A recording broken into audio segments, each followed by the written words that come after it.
Қартаймаудың қарапайым 4 әдісі. Бет-әлпет – әр әйелдің айнасы.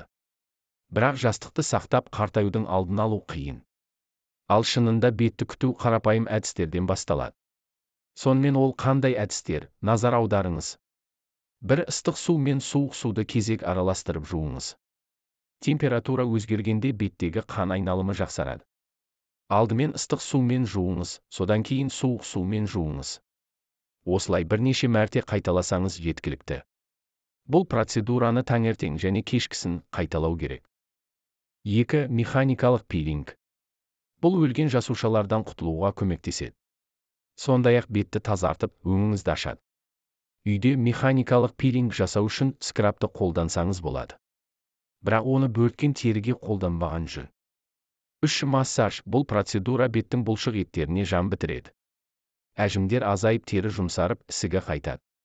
Ол үшін беттегі массаж сызықтарын біліп алу керек. Ектен құлаққа қарай. Ауыз тұсынан құлаққа қарай. Мұрыннан шекеге қарай. Маңдайдан шекеге қарай. Массажды бастамас бұрын бетіңіздегі барлық бояуды сүртіп тастаңыз. Бетіңізде бөртпе болса, массаж жасауға болмайды. 4. Face fitness. Беттің бұлшық еттерін белсендендіру үшін жаттығу жасау қажет. Оған face fitness көмектеседі.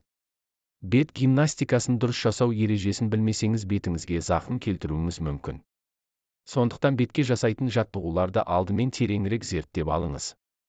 Бетіңізге екпе салдырған болсаңыз, пластикалық ота жасатқан болсаңыз бұл жаттығуларды жасауға болмайды.